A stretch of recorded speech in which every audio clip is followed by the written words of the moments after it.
வட்டி வாங்கி தின்பவர்கள் ஷைத்தான் பிடித்து பித்தம் கொண்டவர்கள் எழும்புவது போலன்றி வேறு விதமாக மறுமையில் எழும்ப மாட்டார்கள்.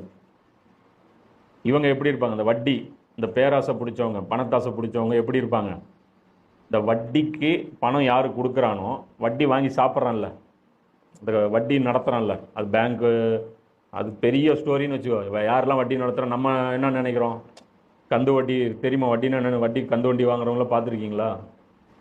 அதெல்லாம் பொதுவாக அந்த மார்க்கெட்லலாம் போனீங்கன்னா, அவன் காய்கறி வந்து அவங்க போய் மண்டியில் வாங்கிட்டு வருவாங்க. ஒரு ஒரு ஒரு 10,000 ரூபாய்க்கு காய்கறி வாங்கிட்டு வருவாங்க. அவன் 10,000 ரூபாய்க்கு வாங்கிட்டு அந்த ஒரு 12,000 ரூபாய்க்கு விற்பாங்க. விற்கும்போது அவங்களுக்கு லாபம் எவ்வளோ கிடைக்கும்? 2,000 ரூபாய் கிடைக்கும். அதில் வந்து இந்த கூலி அந்த கூலி, வண்டி எடுத்துகிட்டு வந்த வண்டி வாடகை அது இதுன்னு போய் எல்லாம் அவங்களுக்கு ஒரு 1,500 ரூபா 1000 ரூபா நிற்கும். சரியா? இப்போ இந்த 10,000 ரூபா வந்து அவங்ககிட்ட டெய்லி இருக்காது. அவங்க பார்த்தீங்கன்னா அது மெயின்டைன் பண்ண மாட்டாங்க. அது மெயின்டைன் பண்ணலாம், நிறைய அந்த மாதிரியான சின்ன வியாபாரிகள்லாம் என்ன பண்ணுறாங்க, மெயின்டைன் பண்ண மாட்டாங்க. அது போய் டெய்லி வட்டிக்கு வாங்கிட்டு வருவாங்க. அது காலையில் வட்டி வாங்கி நைட்டு கொடுத்துடணும்.